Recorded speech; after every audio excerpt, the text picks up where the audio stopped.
All right, so we are back with another RepVue conversation with sales leaders, and today I am excited to speak with Mike Clapson from Ashby. Hi, Mike. Hey, Jordan, really appreciate you having me on. Yeah, for sure. Looking forward to learning more about you and what it's like to sell on your team at Ashby. So just to get started, why don't we, if you could just give us an intro specifically focused on some of your background around your career in sales. Yeah, I started my tech career at SAP pretty close to 16 years ago. Spent a couple of years there. Great place to learn, cutting your teeth in enterprise software at one of the giants. Decided I wanted to do the tech startup thing and joined a company called Mobify. It was subsequently acquired by Salesforce. Spent a couple of years there. And then 6 years at Slack, which is probably where I kind of learned the most about go-to-market strategy. And I held a couple of roles internationally, building out our APAC offices, and then ran the Enterprise West business. I opened up some new verticals in nonprofits and higher education. And most recently, I've been almost 6 years at Ashby. Okay, great. So give us, just to get, for people who are listening, to get some flavor for who you are and some perspective kind of outside work. What's something outside work that you can share that you've enjoyed recently or generally enjoy? Yeah. So I live in Vancouver, BC. For those who are a fan of the Pacific Northwest, I'm very lucky to be close to the mountains and oceans. I like to think of myself as a bit of a mountain athlete. And so, most weekends I'll be out mountain biking or skiing or trail running or something. I'm actively trying to break 20 minutes in a 5K if there's any runners listening to this, but yeah, trying to stay an athlete as long as I can. Nice. Yeah. Amazing part of the world. That is absolutely a fortunate place to be, for sure. Cool. So give us a little bit of color around kind of you as you were growing up. We talked to a lot of sales leaders, and there's a pretty wide range of folks who kind of, sort of always knew they would be in sales versus people who came at it to a sales career from some other angle. Tell us how that is for you. Were you somebody who always felt you'd be in sales? Did you have experiences when you were younger, or was it something that, you just sort of discovered later in life? Yeah. So I studied engineering in college. And while I was doing that, I ran a College Pro Painters franchise, an Mm-hmm. opportunity to kind of dabble in the business side Yeah, of for sure. things. And I found a very healthy amount of success and found that I really liked the marketing and sales aspects of the business. And then, when I was graduating, it was kind of a fork in the road. Do I, go be an engineer or do something more on the sales and marketing side? And pretty quickly gravitated towards the sales side of things. But I think that engineering background has also served me well in terms of, problem solving as it relates to sales. Okay. So when you were doing the painting business, were you doing the painting, or were you sort of managing a team of folks who were doing the painting? I would pick up a brush from time to time, but more Yeah, so it was, building and running the business. At got most it. points, we had, 12 or 14 Yep. painters Yep. working for us. And, we painted over 100 houses most seasons. And so it was a decently sized business and put a good chunk of money away. But Yeah, for sure. it was like a very much a crash course in like how to do entrepreneurship. Right. How to Yeah. find leads and how to close deals and all that stuff. All the stuff. Yeah. Door knocking, Excellent. cold calling, all those Yeah, for things. sure. For Yeah. sure. And I imagine your engineering background probably comes into play on the software side to some extent, just sort of being comfortable with, technical concepts. Is that still something that helps you? For sure. I mean, Yeah. I think that the like engineering is basically a structured approach to problem Mm-hmm. solving. And so I think Yep. that serves you well, both in the customer facing capacity, like, hey, what are we really truly trying to solve for? But also internally on like go to market strategy, what things are likely or not to work and kind of working through the problem in a structured way. Perfect. Perfect. Okay. So let's get into Ashby a little bit. So just to start off, kind of give us an elevator pitch, kind of set the context for us around Ashby and specifically Ashby from the sales perspective. Yeah. So for those less familiar with Ashby, we are in the recruiting software space. We are bringing a data-driven, AI-native approach to recruiting. Most of our customers, especially in the mid-market and enterprise, will have a collection of recruiting tools that they've acquired over the years, and we tongue-in-cheek refer to that as the talent Frankenstack. And so Okay. Ashby is an all-in-one recruiting suite. that helps them run that end-to-end recruiting process in a very data-driven, consistent way. Okay. All right, good. So in that context, then, let's talk a little bit about some sort of techniques and tactics from the sales perspective. The number one thing that's kind of a topic of conversation these days in the sales world, and in most worlds, I guess, is certainly AI. So tell us a little bit about, specifically as it relates to sales, what's your view on how AI tools should or maybe shouldn't be part of the sales process? Yeah.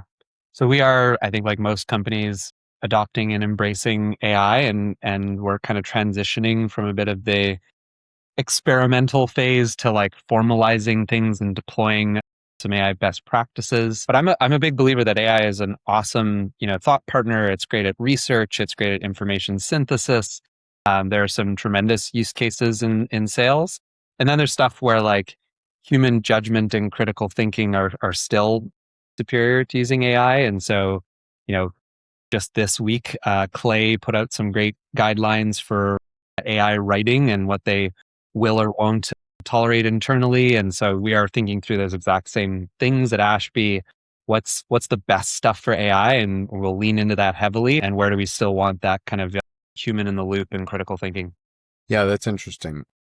It's interesting to think about AI, if the output is actually, created by AI versus using it to do things like keep track of, note taking or, help make sure you've covered all the topics or something like that in a support capacity. So that I can see how that would make a lot of sense from your perspective, for sure.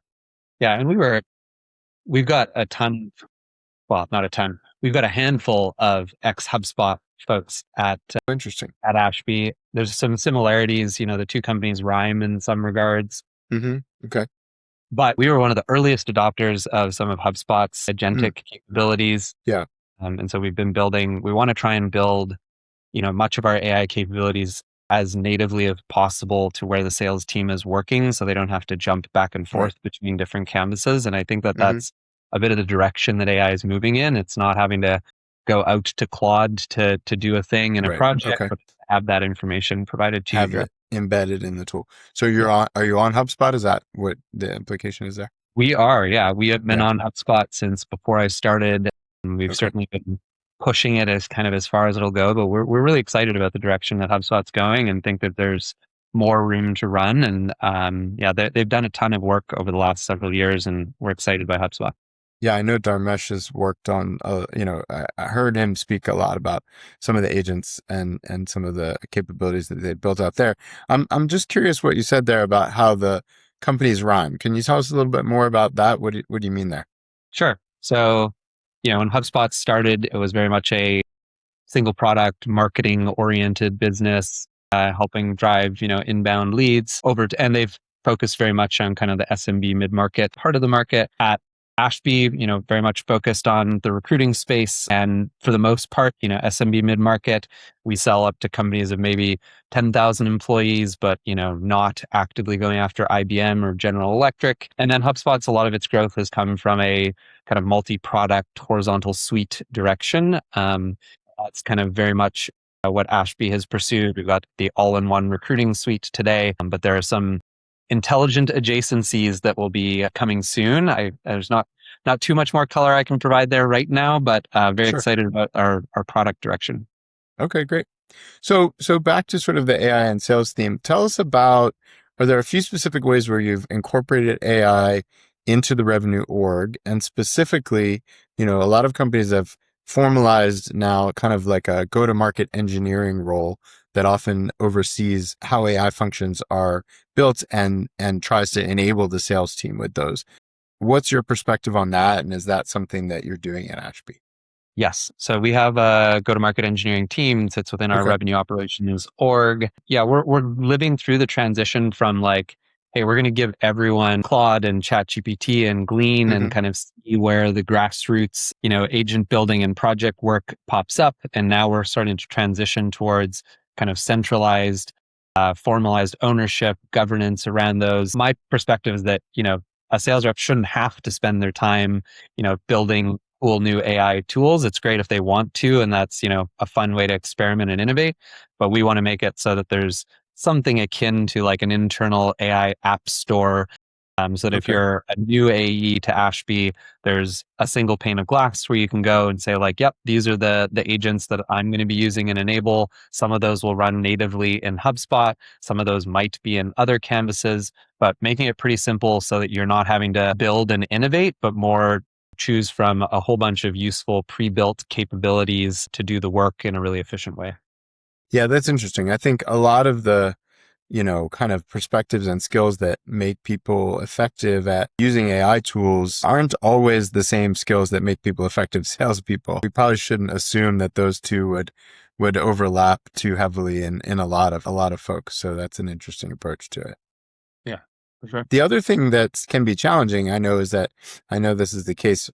RepVue is a small company, but we do a lot of AI, but most people are doing it kind of independently in their own little world, whether that's directly in Claude or in some other things. And so what you mentioned was interesting.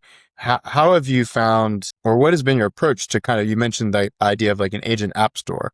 Yeah. Are there tools in particular or approaches that you've particularly found useful in enabling you to share those types of agents, for example, across the team? You mentioned HubSpot as one, or is that more of a future vision? I would say it's like an active in-flight project. Right. We're Okay. evaluating some technologies at the moment that kind of do that agent orchestration and governance. Yeah. So it's not like a far future thing. It's like a very Hmm. active in-flight project. But Yeah. there's cool to it. Like Dust is one of the Hmm. players in the Okay. story that I think is interesting. There's certainly three or four others. We haven't selected which one we're going to go with, but Yeah. I think the kind of the vision and direction is pretty clear for us, and then we're just kind of doing the vendor selection and then starting to, Interesting. All right. Great. migrate some of the grassroots stuff towards a more centralized, governed approach. Yeah, for sure. Interesting. Okay, cool. All right. Let's put AI tools aside for the moment. So besides AI tools, what would you say is one aspect of sales that's actually much more important now than it was, say, 5 years ago? Yeah. So I mean, this is pretty AI adjacent actually, which is like there's been proliferation of information, right? Buyers are generally very well informed. This has been true, for a long time, and I think with AI, buyers are even more well informed. So there's very little information asymmetry. I think like the CEB folks would say something like, buyers are 60 or 70% progressed through an evaluation by the time they're engaging vendors. And I think so the job of the sales rep becomes bringing clarity to the conversation, right? There's so much information available that buyers can feel overwhelmed and inundated. And I think that like salience, bringing clarity to it, what matters most. It all starts with great discovery and helping buyers get really clear on the problem or problems to be solved. And then, clarity around the solution set. And of course, why hopefully your solution might be best fit, Hmm. or letting them know otherwise that like, hey, this is Right. not our forte and you probably should be looking at other folks. Yeah, that's actually a really interesting point because I definitely think that is sort of a coming wave of discussion, at least, is just in an AI world, there's just so much of a massive creation of artifacts and context and copy and text that it makes it harder to kind of see those details. And so that's an interesting way to frame it, of having sales kind of be that role of separating the wheat from the chaff, if you will, and bringing that clarity, at least as it relates to the sales process, is a good way to frame it. I like that. Cool. Okay. So, in terms of selling at Ashby, you mentioned your career experience kind of going through pretty wide range of different sizes of companies, different industries. How would you say selling at Ashby is different from selling maybe at other companies where you've worked? Yeah. I mean, I think probably the best or most interesting comparison is to Slack because I spent, close to 6 years there. Slack was, a tier one product led growth company. And the job of sales was very much sales assist and then enterprise oriented. Ashby, on the other hand, is very much a kind of traditional sales led motion. We've got some great, business momentum, marketing support, inbound leads, but it's your kind of like classic, discovery demo. There's no hands-on trial of Ashby today. So the go-to-market motions are in and of themselves pretty different, but both have their kind of own flywheels in different regards. Okay, yeah, no, that's definitely, it's interesting. I think having that sort of PLG, understanding the important differences between PLG and sales led is, definitely gives people a sense of what it would be like to sell there. So it's an interesting distinction to make for sure. All right, so tell us one question we tend to ask people in these conversations. Share with us, what is an unpopular opinion that you hold about sales? Yeah, I'll probably get some heat from maybe some other sales leaders on this one, but I think a lot of companies, especially startups, kind of over egg the forecast. Like I Okay, think every organization has to have a forecast. There's a lot of planning and investment decisions that stem from the forecast. But I know at least at Ashby, we've got a pretty robust forecast model that we can run kind of within the revenue operations org based on the data that we're seeing through the CRM and Gong, and it's okay, gotten pretty good over the period of even just a couple of years. And so the exercise of every rep and leader in the organization submitting the forecast, talking about the forecast, I think going there's around some the utility table. in that, Yeah. around accountability. Hmm. But I think at some organizations, and typically the bigger they are, the more energy goes into it. It's just like so much of the job becomes around forecasting the business, Right. and so Right. much of the anxiety of being a sales rep comes through that forecasting process. And so I'm of the mindset of like, if we can get enough telemetry to make good Hmm. business decisions without putting undue stress and time on the sales team, Right. but I'd much rather them be focused on selling and pipe gen and figuring out Hmm. how are we going to win the deal, as opposed to getting brow bashed for being at Sure. 70% of quota. It doesn't Right. do. Right. Everyone knows it doesn't Yeah. do good, in my opinion. That's interesting. So I think for a lot of salespeople, they'll be glad to hear that probably. Is that predicated on, having tools and the ability to get insight into things like, activity rates and all of that and how that translates into deals. So it's sort of like if you have the right underlying metrics, then you kind of can make your own forecast as opposed to just getting somebody's subjective opinion. Is that kind of what you're saying? Yeah, for sure. Like you need to have Okay. the underlying data. I would imagine what most teams have in the CRM is like probably good enough, but you need Hmm. to have a consistent approach to Yeah. how sales stages are used. You need to be able to ingest ideally some like more qualitative signals from something like Gong or whatever you use Hmm. for Yep. a transcription, how long a deal's been in certain stages. There are useful signals that you can look at historically to drive a pretty good forecast. And then the one exception to the rule is certainly your kind of like biggest deals. Maybe if you're an exclusively enterprise Hmm. organization that, the rep and leadership judgment matters a lot. But, where we sell across segments from SMB up to enterprise, and we can get pretty good. And then we look for judgment on kind of our top, really top deals on the quarter. Got it. Got it. Okay. All right. So kind of drilling in then to sort of more of what it's like to sell for Ashby. What would you say is one habit that 90% of successful sellers at Ashby have? Yeah. I think I want to divide this into kind of up market versus down market because they're Okay. they're pretty different. Okay. So at Ashby in our like startup segment, a rep is going to get something like 100 at bats in a quarter. These are deals that range in size from $3,000-4,000 up to 10 or 15 grand. And they're going to win, 40, 50% or Hmm. more of the opportunities. And so staying organized and on top of that, the business model there is like 90+% inbound and relatively high city.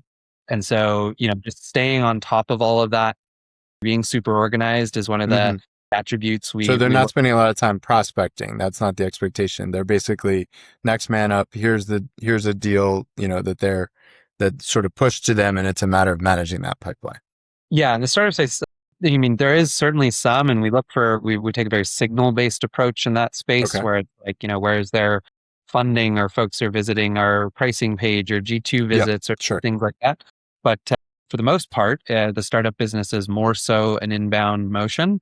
Mm-hmm. and see a pretty high level of productivity and very high level of quota attainments. So yeah, and then, of course, if you shift and look more upmarket to our enterprise segment, that's where we're more, 50% of the pipeline should come from a sourced Okay. opportunities. Got it. We do still look for kind of 50 plus or minus percent coming from other sources, whether that's marketing, events, or brand. But yeah, in the enterprise, we're kind of looking for your more traditional enterprise skill set, ability to manage a broad group of stakeholders that each have their Mm-hmm. own priorities and challenges, managing a project towards timelines, mutual action plans, being willing Got it. to challenge the status quo. And we do have customers that are paying us north of $500,000 a year. Mm-hmm.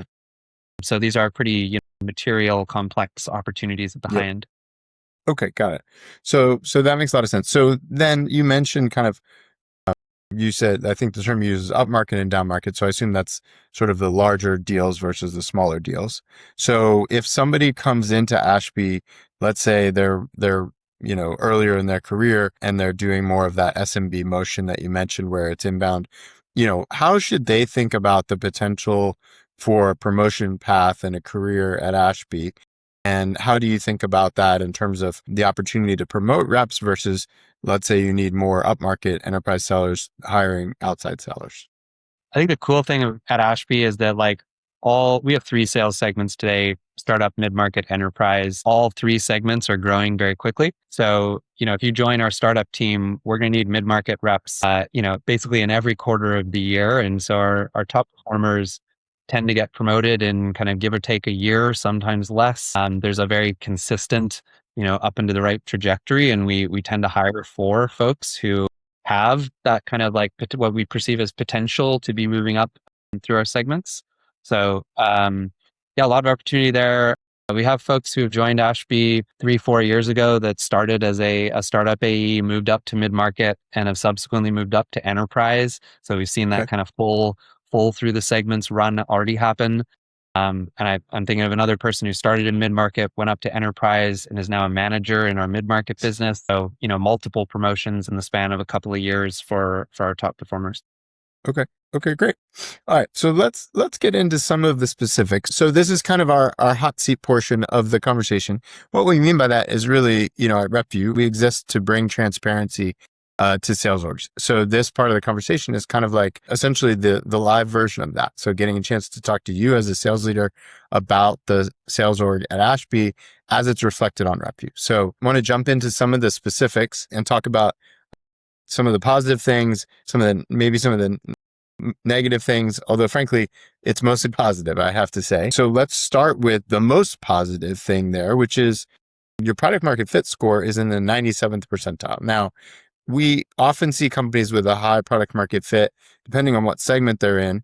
Obviously, you're in the, ATS segment, which is one that is obviously broad in terms of need, but it's also, I think of it as a pretty competitive space. So tell us a little bit about, why you think that product market fit ranking is so high among your salespeople. Yeah. So I think part of it was the founding vision and story for the company, which I'll keep short here, but we've got a great blog post if folks want to read it. So Benji and Avik, as users, they were both engineering leaders doing a bunch of hiring and engineering and product.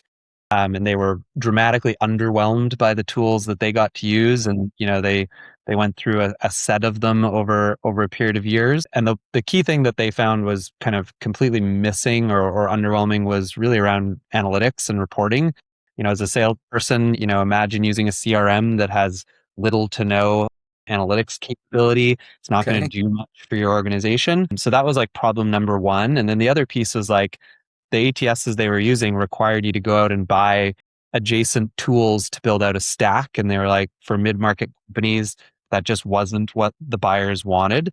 And so, the two initial things were analytics needs to be a first-class citizen. And then the other one is it needs to be a complete all-in-one suite that does everything that a mid-market recruiting team needs to do. And what we found is that both early stage startups and enterprise customers also had the same set of challenges and needs. And so we kind of got this, almost immediate pull from companies as small as a few people, all the way up to 10,000 plus employees that said, actually, this is the thing that we've been kind of looking for and missing over the prior, 3, 5, 10 years. So I think the product vision was really clear. And then, obviously more recently, AI has just been a huge accelerant. We've embedded it throughout the product. We do have that distinct advantage of being a kind of a full suite solution. And, for AI, having that immediate access to context across the entire candidate journey makes a huge difference. So we've got a little bit of an unfair advantage at this point, and I think it's paying off. Yeah, for sure. It seems like sellers feel the same way, so that's great to hear. A couple other elements to call out from your RepVue profile: culture and leadership is very strong. I think it looks like 92nd percentile, so kudos to you and your team for that. But one thing that caught my eye, we've talked about culture a lot, so this one is more specific, is inbound lead flow is in the 94th percentile. And honestly, this tends to be the lowest category in most companies, just because I think in our experience, it's rare that salespeople ever feel like they have enough leads, but it seems like you've come pretty close to that at Ashby. So I would be curious, is that surprising to you that that's rated so highly? And why do you think that is? I think there's kind of a two-part answer to this. One is that we've been very intentional and aware that our buyer, talent teams, people teams, they're people. They care a lot about what their community and peers think about the product set. And so, we literally make investments in customer success and support and community and events that allow our very best customers to talk to, their friends and colleagues. And we something like 30 or 40% of our inbound are basically some form of like organic referrals. And so we like very intentionally nurture the types of programs that facilitate that. The other piece to this is we really want to scale sales and marketing in lockstep. There's a school of companies that kind of just throw AE headcount at the Hmm. scaling of Hmm. business problem. And some of that is necessary, but we want to make sure that like there's enough leads that AEs have a viable path to quota, and that we can get the kind of level of productivity and efficiency that we want to see in our business. And so that kind of interlock between sales and marketing has been kind of a key part of the overall strategy from early days. Okay. Okay. Interesting. All right. So let's shift the conversation to something that all sellers care about, which is compensation. So looking at your scores, I can see, so I've got the score data, which is sentiment around base and variable comp. And then we've also got just the salary data. The overall OTEs look like they're about, I would say at market. But what's interesting and notable is that your base comp, the sentiment is very high. Your incentive comp, the sentiment is a little bit lower, I would say. But from looking at your salaries, it looks to me like more than 50% of overall compensation is in the base. Is that accurate? It's going to depend on role and Okay. segment, but Mm-hmm. yeah, like one of the things that I believe, and I hope, this resonates, that if your OTE is lower, you're an earlier career seller in, an early career role, that having a higher proportion in base probably is a positive thing. You don't have to fret whether you're going to be able to both pay your rent and buy groceries. Mm-hmm. And so we intentionally shift the pay mix for more junior roles to be a little bit more salary oriented, to just take some stress off. And that, on 100% enterprise AEs are on a 50/50 comp structure. I think, like you said, our OTEs are very much competitive and market rate. And we've been increasing the kind of additional incentives for things like landing multi-year deals. We've got now 2 tiers of accelerators above 100% attainment. So I think some of these things have been, added as we continue to scale and continue to move up market.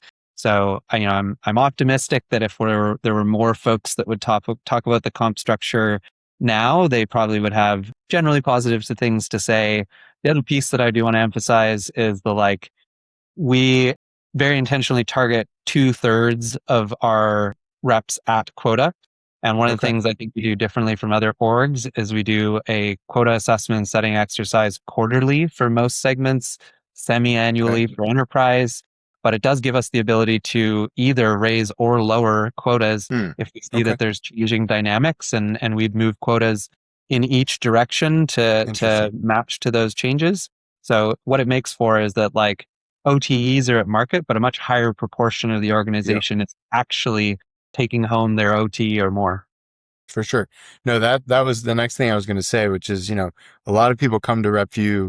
The thing that they're most interested in that's historically not been easy to find is what percentage of the team is hitting quota. And what we see in our RepVue ratings from sales execs is right around what you said. So in the 60s percentile for basically across all the teams that we're tracking, where the team is hitting quota. And, I'm not sure if you know, but the average overall for AEs is in the 40s. Yeah. So 42% is kind of the typical sales org, what percentage of the team is hitting quota. So the fact that you're a solid 50% above that mark and hitting in the 60s, 2/3 is fantastic, and definitely puts you on the top category of sales orgs in that regard. Yeah. So Always been like kudos a to you for that. key philosophical point for me, Yeah. like seller. I always wanted to know that regardless of my territory or when I was hired, that there was a lot of intentionality put into kind of creating a level playing field where Hmm. quotas genuinely attainable and not just for some maybe preferred subset of the organization. And so we go to kind of pretty great lengths at Ashby to make sure that like fairness and achievability Yeah. are literally two principles in our compensation documents. Right. Okay. So I want to dig into a couple of reviews and things that other people will see on RepVue, on your RepVue profile. So one of them that I would be curious to get your take on talks about, it says rapid growth. We're growing rapidly, but not hiring fast enough. So there's internal tension between sales, because sales is overperforming and putting pressure on teams who support sales, which can make the AE job frustrating. However, there's an opportunity to overperform. So I have to admit, I've never seen this sentiment before. And I've read a lot of RepVue reviews where it's a sales rep who maybe is expressing concern that sales hiring isn't going fast enough, although it sounds in this case like it's the sales support roles. So talk a little bit about, you actually mentioned, you touched on this, speaking of sales and marketing, talk a little bit about sales and the overall team, the broader revenue team, and how your strategy for hiring, how you try to manage that. Yeah. I hope this ends up being one of these kind of like champagne problems. We've overachieved our company level target at this point. I want to say 12 quarters in a row, and it's not Wow. because the Okay. target's soft. We've been Yeah. in a growth acceleration as we've been getting larger, which is a pretty unusual phenomenon. And so what that means is that things like solutions engineering and professional services, customer success support, we've had to accelerate hiring in those functions. We even had to accelerate hiring for recruiters in order Hmm. to support Okay. the kind of business functions. Sure. So it's really just a function of like growth. Growth has accelerated, and that has created some unique but exciting challenges. And so we're also like in many of these areas, like I would say we're at our SE headcount. That is kind of like a fixed thing. We've been catching up a lot in other areas. So I think that was kind of like, a moment in time, maybe 6-12 months where we were caught a little bit off guard, but in a Hmm. positive light. Okay. So yeah, it's a unique circumstance, but we get the privilege of growing really quickly. Yeah. Okay. And then a couple more I'd mentioned. Most of the reviews that we see are really positive. So one talks about fantastic place to be a seller, strong product market fit, mentions some weak competitors, which is interesting, strong vision for what we are building, plenty of runway, and just a very good business. But then one in particular that caught my eye talks about top tier, and they said mature leadership. So kudos to you for that on the sales leadership side, but just an interesting choice of words specifically. What do you think that means, and what do you think that seller might be sort of observing when they refer to leadership as mature at Ashby? Yeah. So one of our operating principles, and by the way, we have published our operating principles. So if folks want Okay. to give those, they're out there. One of them is to be frustratingly patient with hiring. And that it's like even more true when it comes to like leadership roles. So we go to Okay. great lengths to make sure that we've got really awesome leaders. And one of the things that I think we care a lot about at Ashby, not just in sales, but in general, is just kind of like intellectual horsepower, smart people who Hmm. can solve, new problems with creative solutions. And, if you're a rep, I think the thing you want in a manager is that they can help you figure out, new challenges that are faced in front of you. So that maturity, I think, is kind of like we both hire people who have very relevant experience, but they also just have an ability to tackle the inevitable scaling challenges that you face in a pretty Hmm. sure, Okay. thoughtful. All right. All right. Good. So, lastly, kind of thinking about more broadly about sales and technology and the space that we're in right now, what are a few predictions that you might have about the next 12 months? So say mid 2026 when we're recording this through kind of the middle of 2027. What are a few things that you would expect to see over the next 12 months? Yeah.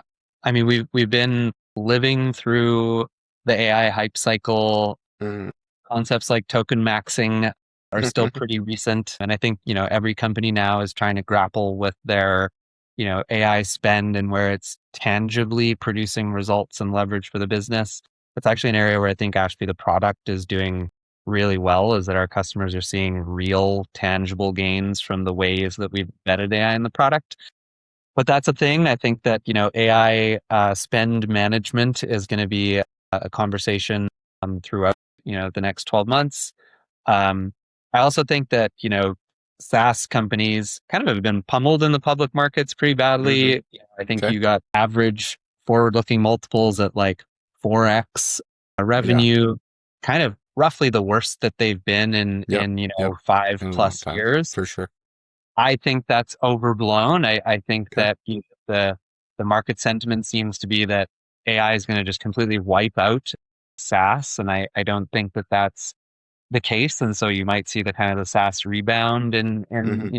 coming quarters or year. And then if I think more specifically on the sales side, like one of the things that we prioritize and I think is becoming increasingly valuable is kind of the concept of like a technical sales rep. Mm.